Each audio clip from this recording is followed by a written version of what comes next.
Irani nuk ishte kaq kafshat e lehtë për t'u kapërdir nga ana e Shtetit Bashkuar të Amerikës, nuk ishte Venezuela. Irani është perandoria perse që ka qenë dikur 500 vjet shtet. Shka që thjesht me Iranin, që të godisi Iranin dhe të mendojnë se të dilje kaq komode, dilje ballhapur opinionit botëror për të thënë që jashtë Shtetit Bashkuar të Amerikës janë të fuqishme. Po je i fuqishëm ushtarikisht, po shiko ku po godet. Dhe po e shikon që nuk janë në një situatë shumë të vështirë.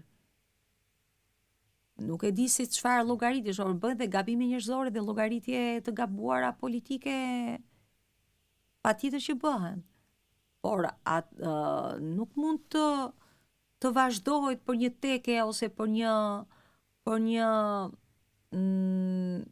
psikoze e ngulitur prej vitesh nga ana e Izraelit për të thënë që ne jemi kombi i cili na kemi atë tokën e premtuar mbi linjën e mesme për ta shtrirë si shtet kudo e duke i fshirë nga faqe dhe u gjithë vendet e linjës mesme dhe duke përfshirë dhe Amerikën në këtë lloj psikologjie që ka Izraeli.